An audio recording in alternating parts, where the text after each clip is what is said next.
Ares was born of two powerful Olympians, Zeus, king of the gods, and Hera, queen of Olympus. Yet even among immortals, his arrival stirred unease. His sister Athena would master military strategy and righteous battle, but Ares embodied war's raw, chaotic fury. From his first breath, he was restless, drawn to the clash of arms, the roar of combat, and the intoxication of conflict. In his youth, Ares was infamous on Mount Olympus.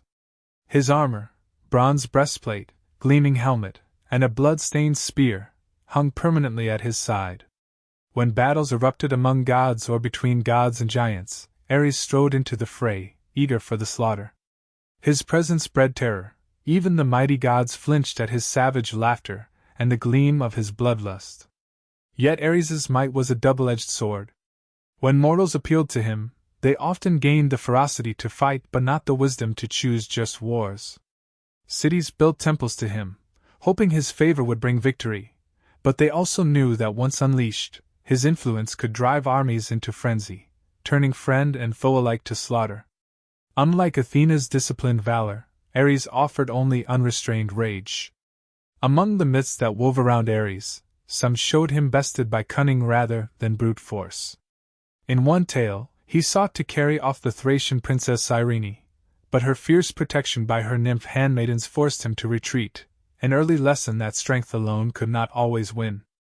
In another, he arrived at the funeral games of King Anchises, eager for honor, only to be mocked by a clever mortal who disguised himself as an aged veteran. Ares, enraged at the insult, struck the man so hard that the blow rebounded, wounding the god himself, a reminder that even the strongest could be ensnared by their own impetuosity. His most famous entanglement was with Aphrodite, goddess of love and beauty. Though each was married, he to the chaste Harmonia, she to the smith god Hephaestus, their passion was irresistible. Their secret trysts in a golden grotto sparked rumors across Olympus. Hephaestus, alerted by the sun god Helios, crafted an unbreakable net of bronze and trapped the lovers entwined. When morning light revealed their shame, the other gods gathered to mock them. Ares's unbridled lust had led him into a web of his own making, humiliated before the very deities whose battles he had helped win. Even so, when mighty conflicts threatened the divine or the mortal world, Zeus would send for Ares. In the Titanomachy, the war against the ancient Titans, his savage charges cleaved enemy ranks. In the Gigantomachy, the battle against monstrous giants, his wrath drove foes before him. Yet after each victory, he returned to Olympus bloodied and unruly, track stains of gore marking his passage, ever hungry for the next eruption of violence. Among mortals, Ares found refuge in warlike regions. Thrace saw him as its patron, and Macedonia honored him with fierce festivals. Warriors wore his symbols, wild boar and spear, hoping to channel his relentless spirit. Yet the wisest poets warned that invoking Ares meant dancing on the edge of destruction. For every victory he granted, he demanded the chaos that followed. Despite his fearsome reputation, Ares was not omnipotent. He could be wounded, on occasion, even bested by heroes.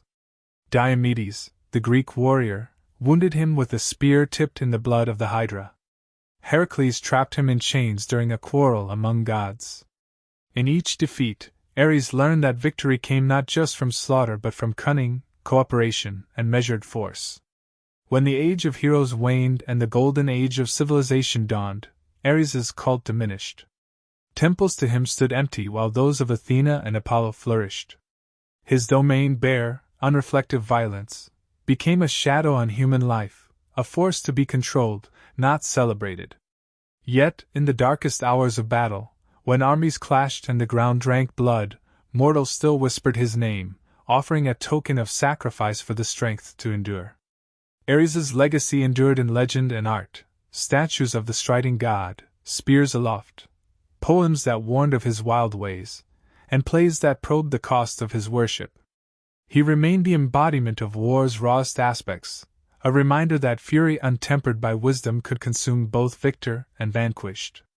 And in every echo of chaos and every cry on the battlefield, the spirit of Ares lingered, ancient, untamed, and ever a testament to the perilous power of unbridled rage.